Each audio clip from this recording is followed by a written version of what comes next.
And we're live. It's Camera Shop Talk on Thursday. I stopped putting the date 2 days ago because I totally messed up the date. And so now I'm just going to leave the date off because it doesn't matter what day it is anymore anyways.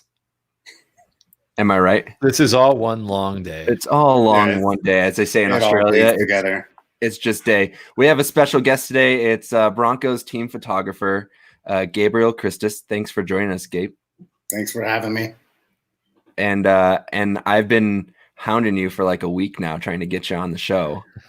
And we have you here now. So yeah, excited to talk. Me too. And so and Mitch being the biggest Bronco fan at the camera shop, he was just chomping at the bit. Yep. We have a couple big Bronco fans at the camera shop. One being Chris, he's our lab tech, and he does all the film developing and slide scanning and retouching and stuff like that. I talk to Chris all the time. Yeah, he's a good dude. And then we have James, who runs our eBay. And funny story about Broncos, a Bronco game, and James was one of our customers has season tickets, and so our owner likes to buy them every once in a while and gift them to employees. And it was going to be a really cold game. It was Broncos Patriots like 3 years ago, and it was like a snow game, right? Yeah, it was a snow game, and it was like I think the high was like 10 or something like that. It was cold just games are the worst. Yeah, drop down after that. And I lived near Sloan's Lake, so I walked over, and I get this like aggressive text message from James saying, "I swear to God, if you are in anything but orange and blue right now, I'm not letting you sit next to me." And so I bought I bought a scarf, and I think it was I bought a woman's Broncos scarf. It had sparkles like woven into it. There's nothing wrong with sparkles. Yeah, and I was like, and I just wrapped it around my face a bunch of times, and that was the coldest I've ever been at a sporting event. And the guy next to me is a grown man. He had to be like 50 something. Offered to share his blanket with me. I would have accepted. Yeah, he goes, "Do you want to share this blanket with me?" And I'm like, "Yes." And so there I am in the upper deck sharing a blanket with some strange dude. So, nice. Yeah. I wish I could share a blanket with some strange dude. Sometimes on the sidelines when it gets really cold. You don't do that all the time. That's not a regular thing. So yeah. How long have you been working at the Broncos now? So this current year is my third or fourth season as official team photographer. Cool. I've been working with the team since 2009. I interned with them in 2009, and they basically kept me around and I helped shoot most of the home games and a couple away games here and there. But yeah, in 2017, I sort of took over the main position. Sweet. And so that was what year did they win the Super Bowl? 2015. The Super Bowl was in 16, but the 15 season, yeah. So you were there. You were there for that. That must have been exciting. Did you go to the Super Bowl and shoot the Super Bowl? Yeah, that one and 48, the one that they lost pretty bad. I was there. So right. We don't talk about that one. Yeah, I had a lot of fun actually. The week leading up to it. And then the game started and it was kind of rough. So right. But the week leading up to it was a lot of fun. Yeah, there's so many like events and photo opportunities and when new things present themselves to any photographer, it's like a freaking adventure. Well, it was in New York City for the first time. Mm-hmm. And so all of the big events were happening in downtown New York. So I went along with Thunder, the live mascot, the horse, to Times Square to all the morning talk shows. And that was really cool going around with a horse in Times Square and, just getting photos of him, talking to, or I guess his handlers talking to all these, big time morning show people. So that was pretty fun. It's like, hello, Katie Kirk. Yeah. I think she was there. I don't know. Yeah. I don't watch many morning shows, but I recognize the people. So yeah. And so and so now you're their team photographer. I've run into you a couple times when I'm running cards or editing for the opposing team. That's the only time I've ever shot a football game. Was working against you. But my record's 3-0 for working your team winning. My team winning. So good. I'm gonna do you a favor and not take any more gigs. That's all right. We've had a couple of rough seasons lately, so right. So did you go to school for photography, or did you teach yourself, or you guys? So I went to school originally for art photography at Metro State here in Denver. Went for a Bachelor of Arts degree, and then actually went back to school for photojournalism and started working in photojournalism, and then kind of freelanced a bunch and, found what I'm doing right now. So right on. And you do like ESPN images too, right? Yeah, I do. And stuff like that. So that's when I see you at Coors Field, is usually shooting for ESPN. Right. But we've got a couple of your photos you sent me. And then if anyone has a question for Gabriel, just shoot it in the comments. And then Mitch, if you have any questions, just interrupt me. All right. Got it. Don't let me be a hog. I'll interrupt. I'll find a time to interrupt. Yes. Interrupt for the hell of it. and then Gabriel, you also shoot film every once in a while, right? I love shooting film. Yeah. Yeah. And so that's how it's kind of how I met you at the camera shop. You and who's that's how I met you too, was the right. Yeah. You were shooting that funeral, right? With when Pat Bolin died, his kids requested that I shoot in black and white film. Wow. So it was a mad rush to brush up my skills, and I called all of my old school photographer friends and got as much advice about shooting a real event with film. And, I think it turned out pretty well. What did you shoot that with again? The body? What body? I have an EOS 3 that all of my lenses work on. And then I borrowed an EOS 1 or 1N, something like that, as a second body. And then I did some sort of overheads with the Hasselblad. Yeah, I remember you brought those in, and those are pretty cool. Yeah, it was quite the experience. It was much more nerve-wracking than most other assignments that I shoot. Just because you can't chimp, you can't just make sure that you got the shot. You just have to trust what you've done. So, yeah, exactly. Let's take a look at some photos and then tell me, and I'll just ask you some questions about them. Sure. Or what's your like normal, as I get this set up, like what's your kind of normal game day like?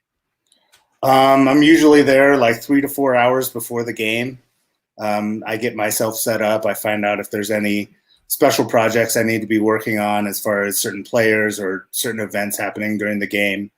Then I'm out just shooting some features, player arrivals, stuff like that. I'm usually, pregame, I'm usually shooting with just a 35-1.4 and an 85-1.4. Just because I have the access, I'm able to get in as close as I want in most situations. So during the game, I'm shooting with zooms except for my 400-2.8. So sure. We interviewed Aaron Doster. Okay. I love Aaron. Isn't he a good dude? He is such an awesome dude. I'm blocking your face. Hold on here. There we go. Now we can see you. And he was kind of the same way. He's shooting primes. You're a black vest, right? I'm a gray vest. Gray vest. There's so many different vest colors. I've only been a brown vest. There's gray, there's brown, there's black. Right. And then you get into I think Monday night games, the ESPN photographers wear like a blue vest, but it's not an NFL vest. So this is that all went over my head. I'm thinking like black belts in karate or something, right? Yeah. It's not quite. It's kind of like that. It basically each color vest gives the photographer different access. Oh, I see. Okay. So, the brown vest is basically just all of the credentialed media with the camera have a brown vest. The gray vest is the team vest.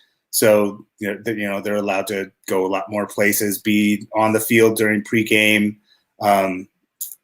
I'm allowed into the locker room after a win. Unfortunately, I'm not allowed in there after a loss, which would make for some great photos. But it's just kind of how it's broken down. The black vests are for NFL photographers. So there's always at least 2 at every game. And then, sometimes NFL sends special photographers like Aaron Doster to the games to help cover it. So sure. And then so he was kind of saying the same thing. He's a kind of a prime guy during warmups because you can get it right there and up close and personal, and then changes to like one long prime and a zoom or so. So yeah, sweet. What was this shot with? That's some crazy. I think this was a fish angle that I actually shot this with. This was that would have been 2013. I believe this was the opening game against the Ravens after the Ravens won the Super Bowl. And so there was a problem with the Ravens stadium or something. There was like a double booking so that their opening game was in Denver.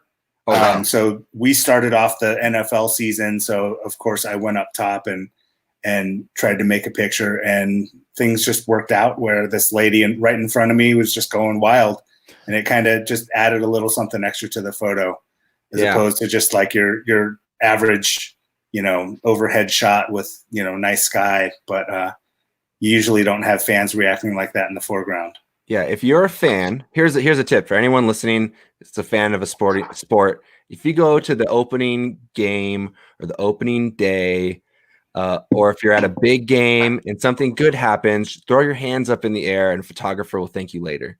Yeah, it's true. Yeah, fans that react or fans that have really clever face paint or costumes, they always get photographed or put on video. Exactly, and it's always like on my hit list of people with face paint, and like some days they just don't show up for you, and other days there's a plethora. Sometimes it's really bad face paint. Yeah, it's true. Like you're like, oh man, I found one, but we don't want that. People in Oakland, man, their face paint is crazy. The stuff that they do. So, you mean Vegas now? Well, yeah. Well, Oakland. I haven't been to the new Vegas stadium yet. So I drove by it. So I'm from Las Vegas, right? And no, I won't be a Raiders fan because I was born on the north side of Chicago, and my mom and grandma will always make sure I'm a Bears fan. But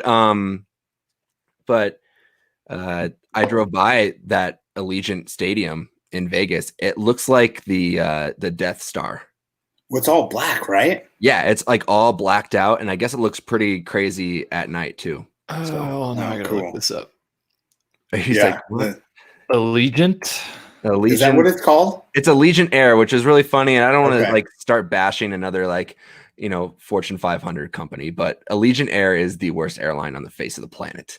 And is that kind of like Spirit, or no? My girlfriend works for Spirit, so I won't say anything. Okay, sorry. But yeah, I'm trying. Especially when I'm in quarantine with her. But can't get away.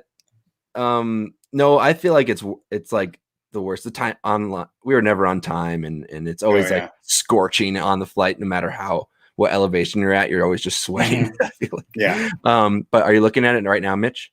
Well, I typed in Allegiant Airfield, and then I realized that was a mistake because now I have a bunch of airports because it's a airline. Yeah. There we go. This looks like something straight out of Tron. Right? It's pretty gnarly.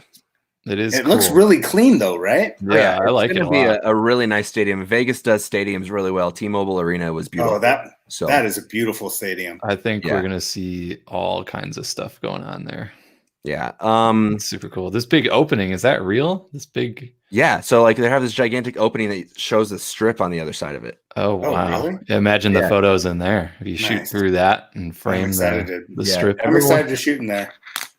Everyone's like, what are you talking about? Hold on. Everyone. Yeah. Pull it up for people to see. It is cool. It looks just like if you've seen the latest Tron movie, it's like the same thing as that arena in the movie.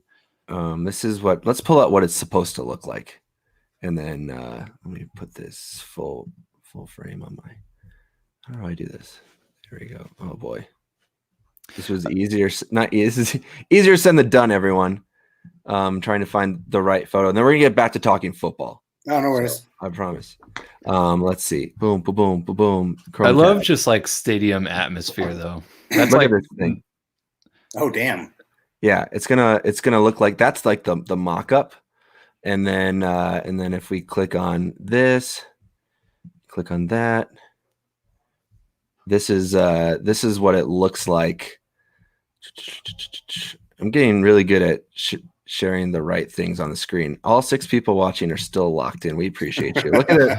Look at this thing. It's just like, and I guess it lights up and the windows open. Yeah, it's gonna be a sweet stadium. So, what's your favorite? How did you see Death Star in that? I don't know. I think I read something that said, "Oh, it looks like out of Star Wars or something like that." They're wrong. Maybe not Death Star, but Star Wars like, yeah. Star Wars like, yeah. What's your favorite stadium to shoot in, or what's your least favorite stadium to shoot in? Least favorite was Oakland by far. Yeah. So I'm excited not to have to go back to Oakland. Sorry, Paul. Yeah. Well, favorite stadium. It can be your own. No, I love shooting it. I love shooting it. What's the name of it now? Empower Stadium. Where's Field. That? That's the Denver Stadium now. Stadium, but I think one of my favorites is got to be the Minnesota, the U.S. Bank. Yeah, that looks really, really cool. Beautiful. Yeah. Yeah, and it has these like frosted glass over the top, so when it's sunny, it's like this just huge softbox right up above. So you get this nice kind of soft light. It's not really harsh like you get if it's direct sunlight. So that's a really cool place to shoot. Right on. It looks cool. Let's go back to this Dropbox link. That's something every photographer wants, is a gigantic softbox. Yeah. Totally. Right over everything. That's why you see all those like elopement photographers in the Pacific Northwest just killing the game. Oh yeah. The weather's perfect for them every day. Oh, did I do it wrong? I have to download these things. Hold on, give me 1 second. I'm telling you, every time we do a live stream, something new pops up, and then I'm like, oh boy. Or maybe it won't. Oh, there we go. I'm just gonna go back. What if I download all of these and then I can just open them in preview, and then I can show them as a bigger file, and the viewers will appreciate that to begin with. Cool. So, there we go. Select all. And then at the end, we've got some really cool, like old negatives that you've been scanning. Yeah. Yeah. So I love this next photo. The next photo that we've got is a giant reflection of Mile High in a rain puddle. I'm guessing it's a rain puddle. I think it was a rain puddle. Yeah. That's really dirty water is what it was. Yeah, that's pretty sweet. What's like the worst weather you've shot in? Really wet snow. Okay. Where it's cold and miserable, but it's wet, so it sticks on everything. Yeah, that's probably the worst. Yeah, like once that. Go ahead. Once it gets like colder, then the snow just kind of brushes off, but that wet stuff sticks to everything, and it's just completely miserable. Right. It's probably like the beginning of the season kind of snowstorms. Yeah, usually. Sure. Probably makes for some pretty dramatic shots, though. Right. Yeah, totally. If you can, because when you're shooting in that kind of weather, you're not switching cameras as much, because you have these covers on. Mm-hmm. So going from your long lens to like your medium lens, it takes too long, and the moment's gone by the time you get to it. So see, this is why we need fixed sports bodies. I'd be all for it. If you just had like a 1D or a D5 or something, and it was literally you bought the 400 version or you bought the 600 version, and you just and they're just totally sealed. You're a pro sport. You're a sports photographer's worst nightmare, Mitch. And if you ever get a job at like a big camera company, we're all screwed. Yeah, because you just want to have a fixed lens camera for every focal length on the face of the planet. I do. It'd be good work. You'd be great for assistants though. Assistants would love you. Oh, yeah. Every photographer would have to have 3 assistants to carry 2 bodies each. I wish I could have assistants. Yeah. And so it's just you shooting, huh? No, I usually have one other photographer with me when I shoot, and also our guy Ben Swanson, who works in digital media, Broncos digital media, shoots a lot, and he's a fantastic photographer as well. But during the game, he usually has other responsibilities as well, so he's not shooting as much game action. So yeah, shout out to Ben. He also comes into the shop with all of his film. Yeah, Ben's a great guy. So actually, I think I saw him like one of the last days that we were open before all of this went down. He's swinging. I don't know what he was. I think he was dropping off film or buying film. But yeah. So yeah, I love that shot. Let's see what's next. This is this in Green Bay? I'm just guessing. Yeah. Green Bay. Todd Davis. He was injured at the beginning of the season, and this was his first game back. So he had this just extra intensity coming out of the tunnel and during the game as well. So the kid on the left is intense too. Yeah. He's like, go get him. He's about to go down. Get him. Shooting in these old stadiums is such a cool experience as well. That's a cool picture. I've always wanted to go to Lambeau. It'd be pretty. Yeah, it's quite a place to shoot. It's like those are bucket list places. Like every sports photographer has like a bucket list place to shoot. Mine would be like, I have not shot at Wrigley Field yet. Actually, I've never shot at any other baseball field besides Coors. But I'm supposed to travel this year, so we'll see how that ends up. But Wrigley is not on my list. But Lambeau would definitely be, if I was like a football photographer, it'd be on my list of places to go. So yeah. Then we've got Mile High's got some really nice light, sometimes, and other times it's brutal, right? Yeah, this is in LA for the Chargers. Oh, yeah, it's an away jersey. Yeah. Shame on me. Which that stadium has great light too. Does it? Because it's a soccer stadium, right? So the top of the stadium is really low. It doesn't go as high as most other stadiums. So you get this really low light coming in, but you still get these really cool shadows as well. So yeah, if you're sort of exposing for the highlights and the guy goes into the shadows, then you got nothing you can use. So, but you have to kind of plan ahead and have an idea of what's going on in the play. For anyone who's out there watching, kind of wondering, like, when you're shooting in like dramatic light like that, are you in manual? Are you in aperture priority, shutter priority? Usually I'm in manual. Okay. If it's really bad and I'm just trying to cover the game, then I'll put it in shutter priority. Yeah. Cool. Which it works pretty well, but it doesn't do everything that I want it to. So is Philip Lindsay a cool dude, being like a local Coloradan? Yeah, he's a cool dude. He's got an energy like I've never seen before. I remember doing the media portraits last year, and it was just kind of relaxing day until he walked in the room, and it was just like, there's 5 people in the room, and all of a sudden, you can just feel his energy. He just doesn't stop.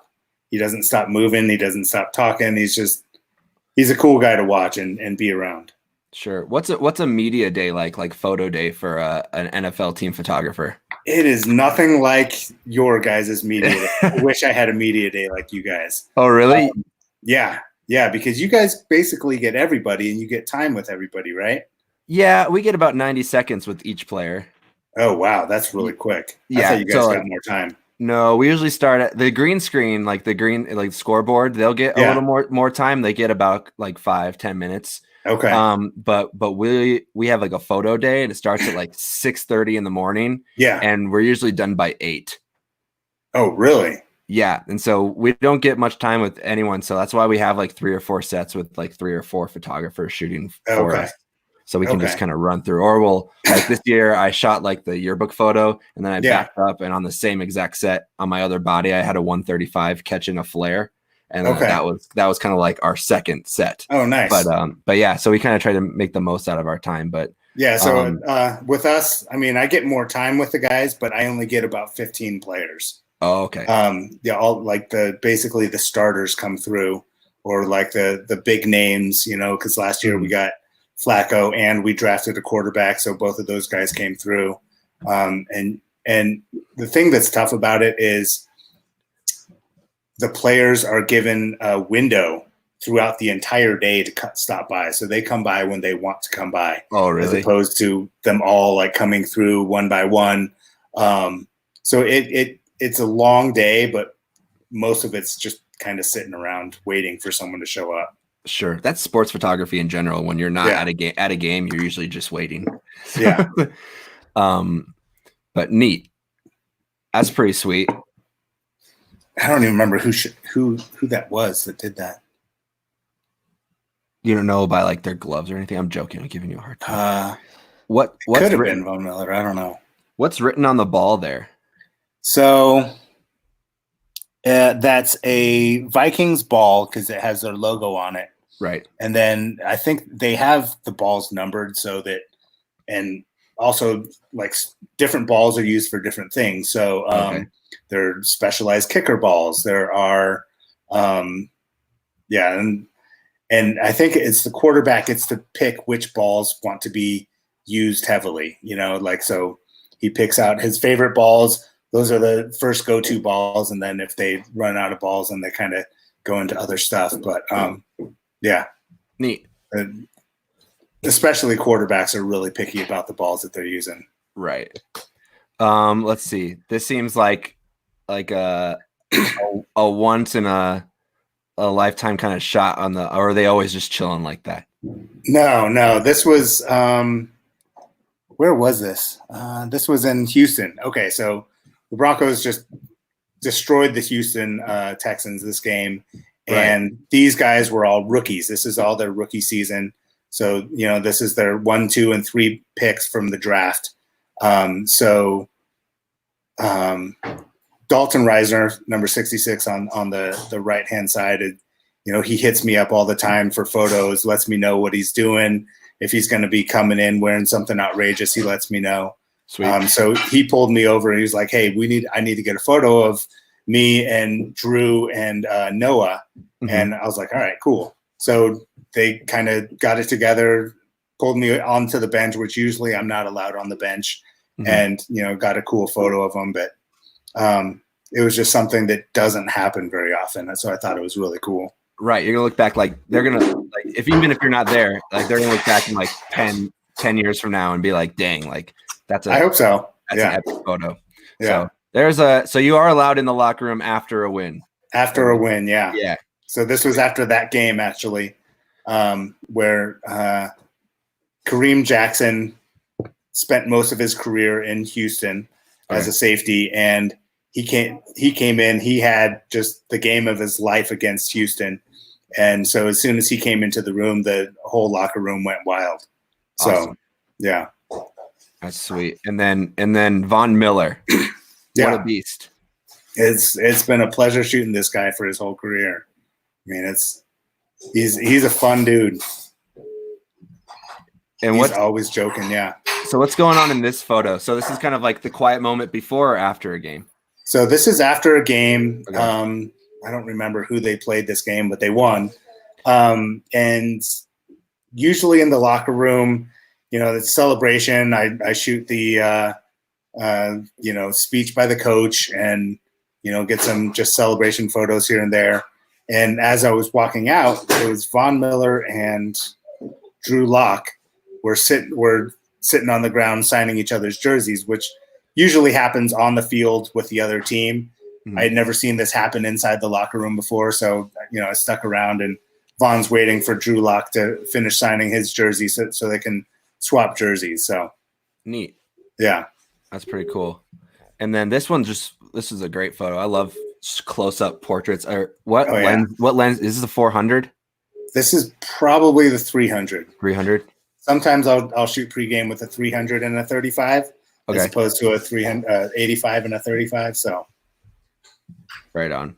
Yeah. I dig it. And then and the rookie. Is that his is that your shot that you were talking about earlier? We had you had Flacco and you had yeah. So we were talking about what media day looks like for us, and I probably get about 4 or 5 minutes with each player, and I have to shoot most of it on whites, just a pure white backdrop, and I was really just tired of that look, but it was necessary. I have to get it, because those photos get used for so many different things, and with the white backdrop, they can easily get dropped off, and they can do whatever they want with it. But I wanted to do something different, and with this, I bought just a bunch of fabric from like Michael's or something like that, and I just have a lamp with an umbrella with just a hot light, and shot it with the 85-1.4, and just I wanted to kind of go for that old school look with these. Sure. And so before we'll wrap up here in a second, we'll get to these last 2 photos because it's kind of what you've been doing during this entire stay at home. But for everyone who's watching, kind of wondering what's actually what's in your bag. You're a Canon guy, right? Yeah. Canon guy. All right. Yeah. And so you've got a 400, a 300. I've got a 400, a 300, a 70 to 200, an 85, 24 to 105, 1635, 35, 2 1DXs, 1DX Mark II, and then that's my main kit as far as my camera equipment. Are you gonna go a 1DX3? Eventually, as long as I still have work after this thing is all over, then I'll buy one. Yeah. I planned on buying one before, but everything had got postponed. So, right. And so, what you've been doing since there's not a lot of sports to shoot and whatnot is you've been going through old Broncos film, and scanning it. Yeah, that's so. Awesome. These next 2 photos are from 1960, and if you don't know, that was the Broncos' inaugural year. So I found these old photos of players from 1960, and what these are they took these during the tryout. So the team had tryouts where basically anyone could come and try out for the team. That's crazy. And during tryouts, they bring this guy in. The guy's name is Jim Lockhead. And he was one of the masters of what's called huck and buck photography. And this is iconic huck and buck photography where, the offensive and defensive lines do this dive look. And then you also get photos like the Heisman stance, with the guy running and blocking at the same time. Yeah, there you go. So going through these, these were shot in 1960 at the Colorado School of Mines. So if you know Colorado and Golden, that's Lookout Mountain in the back on the left-hand side. So yeah, it was really fun going through some of these and also just trying to figure out who's who. If you can see on the bottom left, it says F. Trapuka. He was the Broncos' first big name quarterback. His number is 18, and it was retired until Peyton Manning came to the team, and Peyton actually called the Trapuka family and asked permission to use the number 18 when he came to Denver. That's crazy. That's a cool story. Yeah. So, yeah, I have bank boxes full of old photos that I'm scanning and putting into our archive. So it's got to be fun to look through all those old photos and kind of see the history. It is fun. I'm learning a ton too, because I have to, send stuff off to certain people to help me identify some of the people. We have our former head of PR, Jim Sacamano, who just knows everything about the team. So if I send him something, he's on it and can 99% of the time identify who I'm looking at. Right. And gives him something to do too, I guess. So yeah. We're all looking for something to do. I wish we have boxes full of negatives over at the Rockies, and a lot of them have already been scanned and they're living in our photo shelter archive. But I mean, I was like 4 when like some of these photos were taken. So like it'd be the same thing for me and Matt trying to figure out who is this person, because I can tell you who like Dante Bichette is and all these, the main guys, but then you've got these guys. Right. Like we were watching our stay at home opener earlier, and I had never seen the guy who opened the first game for the Rockies. Like he had this wicked stash, nice. and all this stuff. And I was like, holy crap, who is that? And so like, yeah, it's got to definitely be hard kind of going through all these photos for you. Yeah, but it's fun. And it gives me a chance to, reach out to people and have really cool conversations. Like right. When I was doing these 1960 portraits, I came across photos of a guy named Sam Pagano.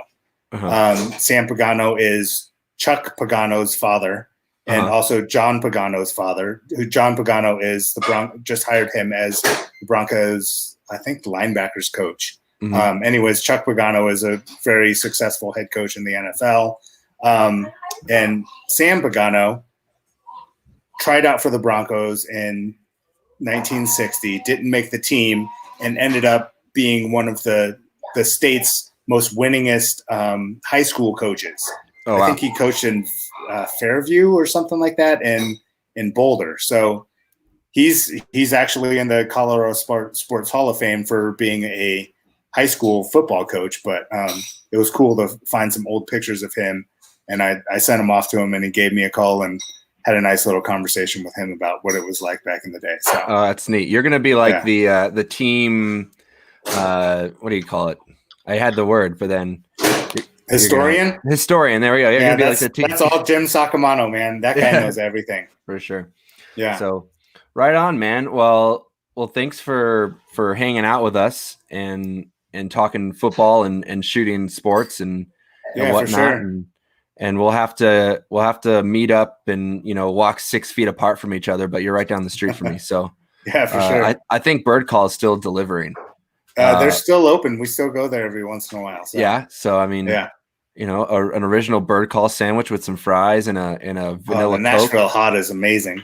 You go Nashville Hot? Oh yeah, it's so good. Yeah. What do you do? Like, I'm sorry, Mitch. We're not talking about Chick-fil-A right now. Mitch is a Chick-fil-A guy. Chick-fil-A is all right, but I would rather have Bird Call. Specifically the sauce, but yeah, I would rather have Bird Call too. Plus, it's a local company, and they're nicer to everyone. But yeah. We're not gonna get hold on, Mitch. We're not getting political on this show. All right. Shoot. So cool. Well, this has been Camera Shop Talk for Thursday, April 9th.